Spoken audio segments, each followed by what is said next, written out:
Baik, tadi di situ berbicara surat An-Nur, ya, surah ke-24 ayat 31. Itu berbicara tentang hijab. Ya, lebih tepatnya dasar hijab yang berbentuk yang paling dasar, yaitu kerudung. Ya, Allah berfirman, wa qul lil mu'minati yaghdudna min absarihinna. Dan Muhammad sallallahu alaihi wasallam katakan, ya, pada setiap perempuan beriman hendaknya ia memalingkan pandangannya dari yang dilarang. Ya, palingkan pandangannya dari yang dilarang. Wa yahfadna furujahunna, dan jaga kehormatan dirinya. Ya, jangan berzina, jangan selingkuh. Yang paling menarik sampai nanti muncul kalimat dari Allah Subhanahu wa taala, wal yadribna bi khumurihinna ala juyubihinna. Ya, kata Allah sebelumnya, wala yubdina illa ma dhahara minha, ya, jangan menampakkan tampilan dirinya kecuali yang tampak saja. Ada yang menafsirkan nanti wajah dengan telapak tangan. Kemudian, nah ini dia, pakaikan kerudungnya sampai dengan ke dada. Ya, sampaikan pada perempuan pakai kerudung, ya, batas paling minimalnya sampai ke dada. Kalimat Qur'annya ini berbunyi katakan, sampaikan. Kemudian jangan. Ya.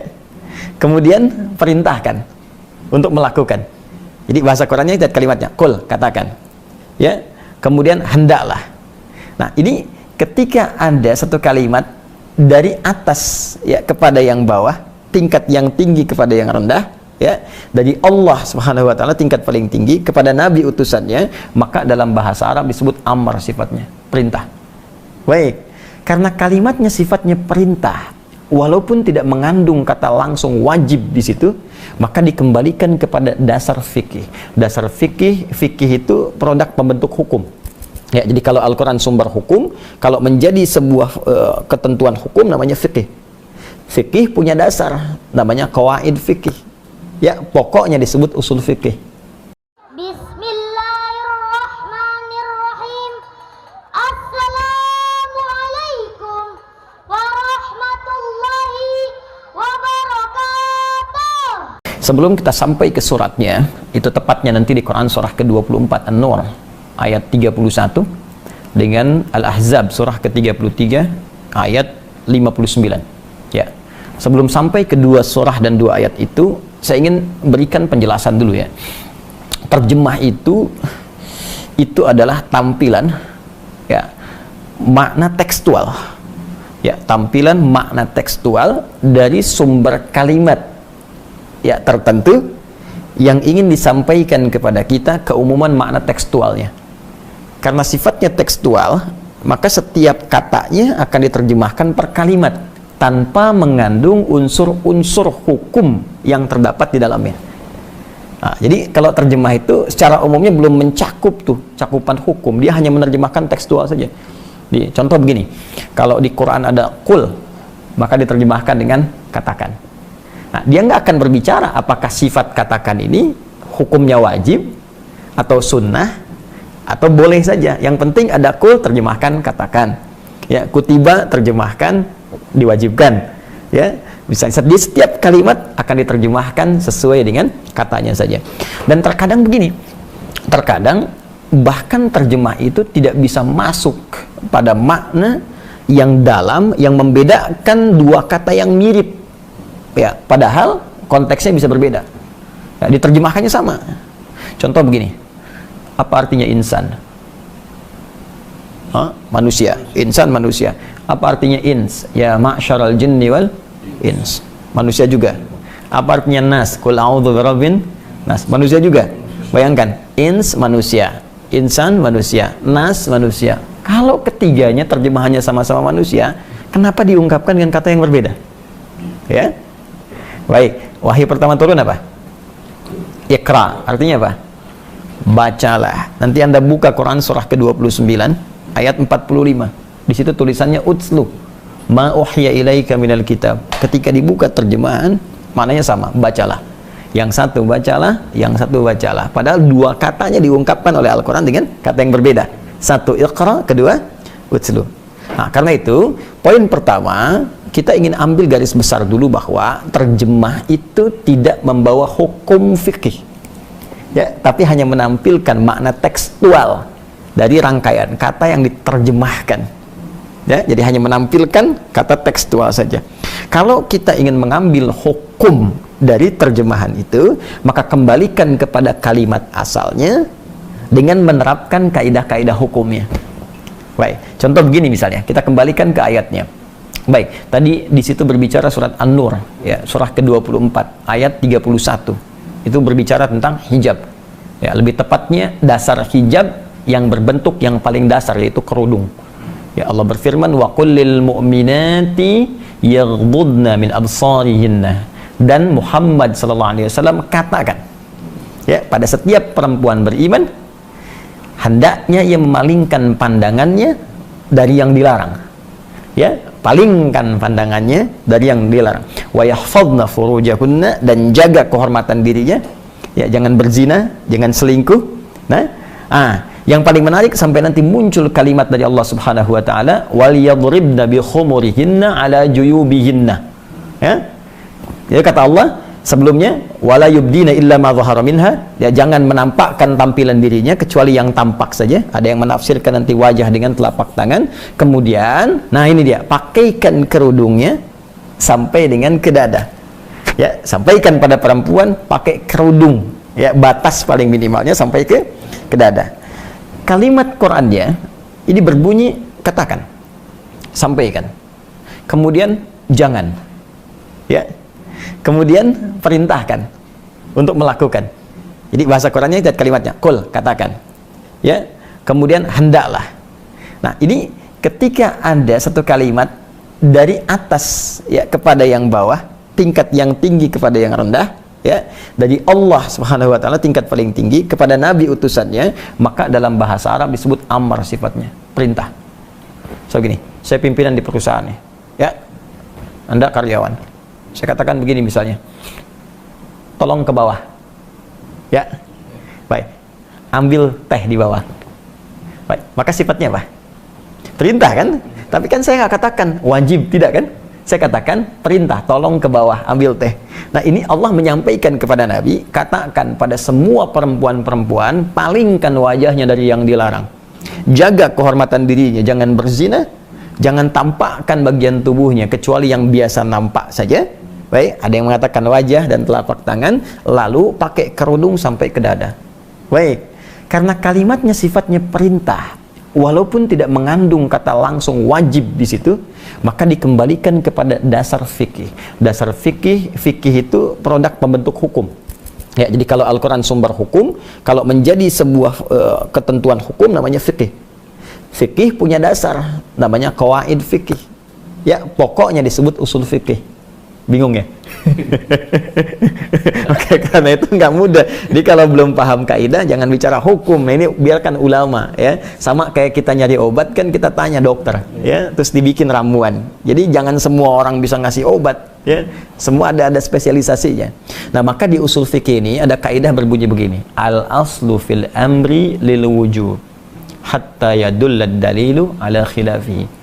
Ya, asal makna sebuah perintah itu mengandung hukum wajib. Jadi tidak harus kalimatnya langsung berkata saya wajibkan. Muhammad katakan pada umatmu saya wajibkan, tidak. Jadi setiap ada unsur perintah, ya, maka sifatnya wajib. Setiap ada unsur larangan, jangan. Jangan itu kan perintah untuk meninggalkan, disebut larangan. Perintah mengerjakan, perintah meninggalkan. Perintah meninggalkan disebut nahyun, larangan. Perintah mengerjakan disebut amrun, lakukan. Ya, maka sepanjang ada kalimat dari Allah kerjakan, lakukan, itu sifatnya perintah. Maka dalam kaidah dasar fikih, dasar hukum Islam, jika ada nada perintah maka sifatnya wajib, kecuali ada keterangan lain yang menjadikan kewajiban itu turun tingkat hukumnya menjadi sunnah atau mubah, standar. Nah, contoh poligami. Kenapa ketawa? Kenapa ketawa? Misal Quran surah keempat An-Nisa tentang poligami ayat 3, ya, wa in khiftum alla tuqsitu fil yatama fankihu ma taba lakum minan nisa mathna wa thulatha wa ruba'. Ya, jika engkau khawatir, ya, tidak mampu berlaku adil pada anak-anak yatim ini ketika engkau ingin menikahinya, ya, dalam hal perawatannya, maka perintah sifatnya nikahi kata Allah. Silakan nikahi. Ya, untuk bisa membantu merawat mereka, kamu boleh nikahi. Bisa 2, 3, atau 4. Ya, 2, 3, atau 4. Kalau dibaca sampai sini saja, jadi perintah. Maka wajib tuh. Artinya kalau yang nggak poligami, dosa. Ya kan? Nah, tapi kita teruskan ayatnya. Fa in khiftum alla ta'dilu fawahidatan. Ya. Tapi kalau Anda malah nanti nggak bisa berlaku adil dengan berpoligami itu, ya tidak ada memenuhi kualifikasinya, syaratnya tak terpenuhi, bahkan nanti berpeluang menjadikan suasana rumah tangga tidak muncul sakinah, nggak ada mawaddah, nggak ada rahmah, cukup satu aja. Ya, satu aja samara susah, terus pengen 2 gitu kan. Kata Quran tuh begitu. Nah, jadi jangan sampai diartikan nanti hukum poligami wajib, karena ada keterangan lain yang menjadikan tadi kalimat perintah turun. Ya, bisa menjadi sunnah, mubah, atau bahkan turun nanti geser ke kiri, makruh. Ya, kalau dikerjakan jadi buruk misalnya, atau muncul suasana yang dilarang oleh Allah Subhanahu wa taala. Jadi, pertama, kita bisa simpulkan bahwa kalimat wajib ya di dalam ayat Quran surah ke-24 An-Nur ayat ke-31 itu ditemukan dari bentuk katanya. Ya, dalam bahasa Al-Quran, yaitu sigat kalau dalam bahasa Arab, dari unsur bentuk katanya yang berupa perintah. Sedangkan perintah diartikan sebagai wajib. Jelas di sini? Nah, itu baru kerudung. Ini yang paling pokok dasar. Jadi bagi perempuan itu sekecil-kecilnya berkerudung. Nah, ya, jadi kalau sekecil-kecilnya berkerudung, batasnya sampai dada. Ya, cuma kan gini, di zaman Nabi itu dulu belum ada mukena seperti kita sekarang.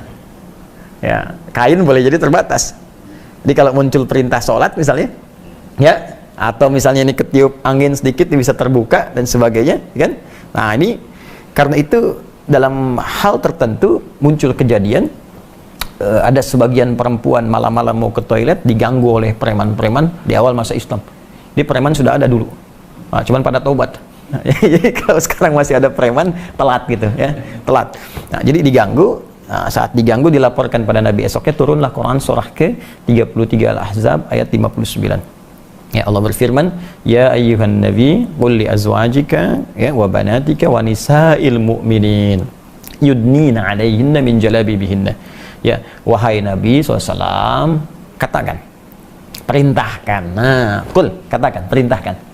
Ya, kepada istri-istrimu, anak perempuanmu dan perempuan beriman dimanapun. Imannya dipertaruhkan. Dipertaruhkan. Apa yang dikatakan di sini? Mulai sekarang rendahkan, ya, jilbabmu, kerudungmu itu rendahkan jilbabnya. Jadi menutup lebih bawah lagi. Ya, masa an yu'rafna fala yudzain. Dengan demikian dikenali, nanti kamu nggak diganggu lagi. Jadi ayat ini ingin menegaskan kerudung yang dipakai itu sebagai identitas bagi seorang muslimah. Yang kedua, penanda kekuatan iman, ya kan? Yang ketiga, kalau sudah mengenakan begitu, maka muslim-muslim, pria-pria mesti peduli. Kalau diganggu, mesti dilindungi. Ini sebetulnya jilbab itu Allahu Akbar, sayang Allah. Jadi bukti cinta Allah kepada perempuan beriman, itu diturunkan jilbab. Asalnya supaya nggak diganggu gitu. Jadi saking sayangnya Allah pada setiap perempuan beriman, jangan diganggu perempuan beriman. Ya, dari mana kita tahunya ya Allah dia beriman? Lihat, berjilbab gak? Ini identitas pertamanya. Di sepanjang Anda menemukan yang berjilbab diganggu, bantu mereka. Ya, kesulitan, bantu mereka. Itu asalnya. Jadi ketika diturunkan itu untuk meringankan perempuan, bukan untuk menyulitkan. Ya. Yang kedua, pertanda iman. Ya. Jadi yang ketiga, ini memudahkan dalam syariat. Jadi kalau dilonggarkan itu longgar, nanti kalau di Arab kan nggak ada mukena tuh. Jadi dia bisa langsung dipakai untuk sholat sekaligus langsung. Ya. Nah, seperti ini. Jadi serendah-rendahnya menggunakan kerudung. Ya, rendah itu bukan menunjukkan rendah, tidak, karena nanti ada beberapa aktivitas yang memang sulit dikerjakan dengan menggunakan jilbab panjang. Maka paling minimal sedada itu. Ya, paling minimal sedada. Ya, jadi rendahkan dikit gitu kan. Nah, kalau kita ingin santai perpanjang, tapi kan kalau ada yang maaf ya di pasar berjualan sayur macam-macam dan sebagainya, kesulitan misalnya dalam pergerakan yang mobile, maka setidaknya paling rendah dia sedada itu. Nah, ini yang dimaksudkan di dua ayat tadi. Jadi kata wajib tidak tertuliskan di terjemahan karena memang terkandung unsur hukumnya di balik kalimat perintah di 2 ayat tadi. Tapi yang ingin saya tekankan di sini, karena itu belajar agama tidak bisa dicukupkan dengan terjemahan saja, itu berbahaya. Ya, karena itu mesti bertanya. Ya, jadi jangan sampai disimpulkan belajar terjemah langsung paham, tidak. Imam Al-Bukhari menulis tafsir hadisnya sahihnya 16 tahun. Ditulis 16 tahun. Ya, baru bisa disampaikan. Anda baca baru 1 hari atau 16 jam, tiba-tiba langsung jadi mufti misalnya, kan mustahil. Ya, jelas ya? Ya, saya kira jelas ya, pemirsa dimanapun Anda berada.